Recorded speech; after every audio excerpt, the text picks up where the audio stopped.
let me just read this. The Road of Fire is an unkind to strangers. Have you ever seen the ground open up and swallow a companion, or watched a man disappear in a geyser of molten earth? Did you know there are vents that issue an odorless but lethal gas? Can you tell the difference between the fumes that will kill you and those that will merely make you sick?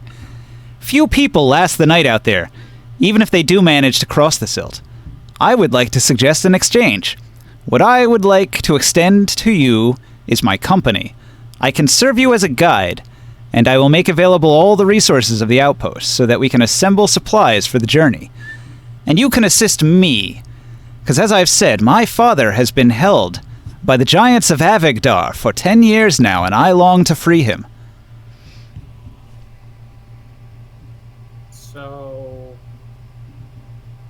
So you can guide us. Doesn't tell them I'm doing it unless I dig into their brains, right?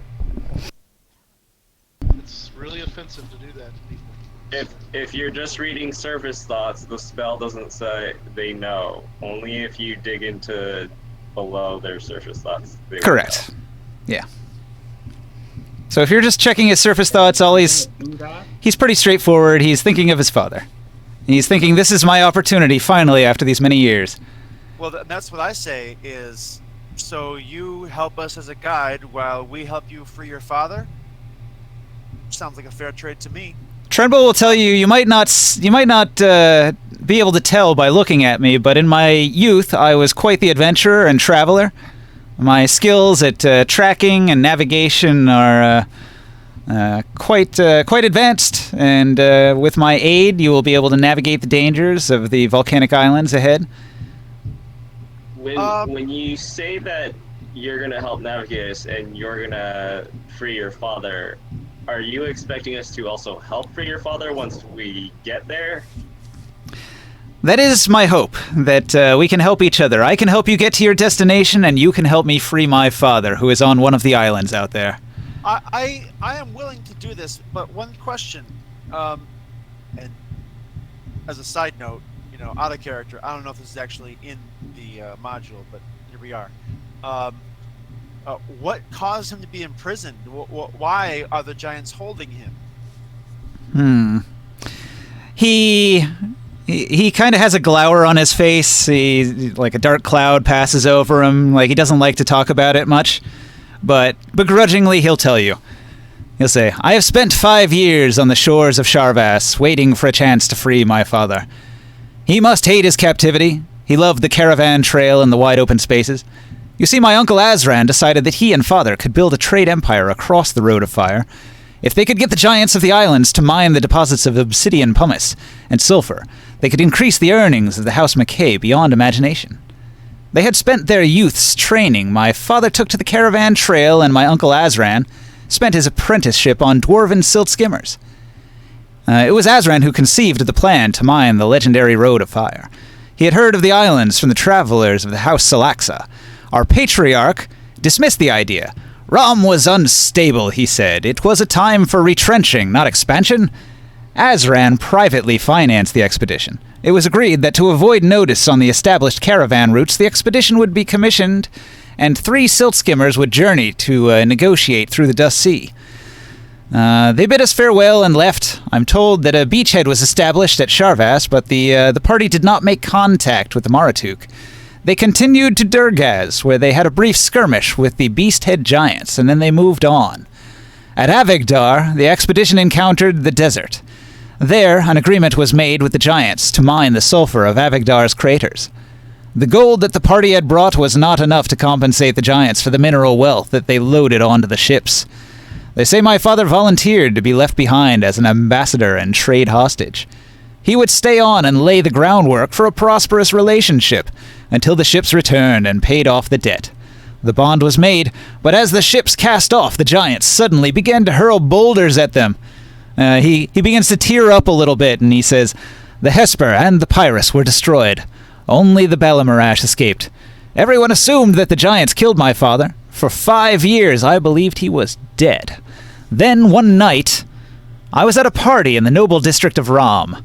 There was a psionicist entertaining the group with mind tricks. When he saw me, he greeted me as if he knew me, but he called me by my father's name.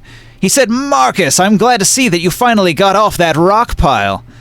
I had him held and interrogated. He said he had visited Avigdar in a dream, and that my father was still alive. Since then, I have been building this beachhead in Charvas and trying to find a way to reach Avigdar and to reach my father. I want to take a guess with my superior intellect.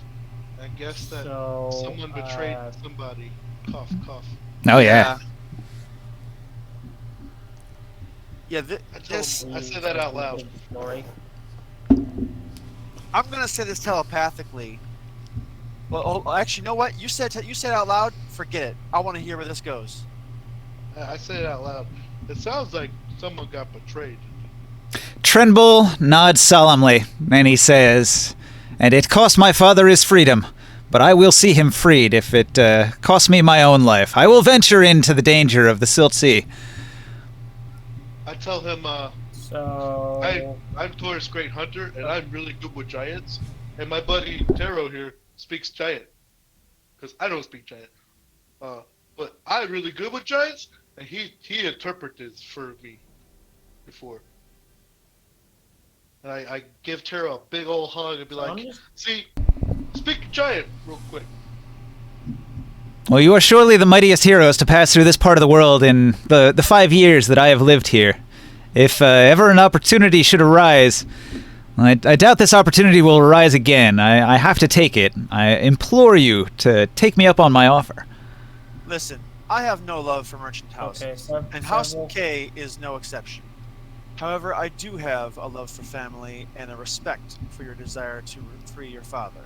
And for that reason, I am in. I shall help. All right. Ringside, speak your mind. Okay, several things. Okay, thank you. One, in Giant I say, "You are choking me, but I like you anyway." I have no idea what he said. That is completely fine. Two, right. Did brain scans reveal any ill will or untruth? He is incredibly focused. His mind is like a scalpel, and the only thing he cares about is rescuing his father. He's single-minded in his devotion to do this, and if you scan the dwarves, they all respect him for his single-mindedness. They say he is the most dwarven human they've ever met in their lives, and many of them are thinking a word, Ernius. And in the Maratuk dialect of Dwarven, Ernius, it has a specific meaning. It's a person who is like completing their dwarven focus. It is doing it. It is accomplishing the life purpose, and they respect it so much, right? And so they look at him and they think Ernius, because he is single-mindedly focused on it. I find that a weird kind of adorable. Self-actualization. In the dwarven sense. That stated,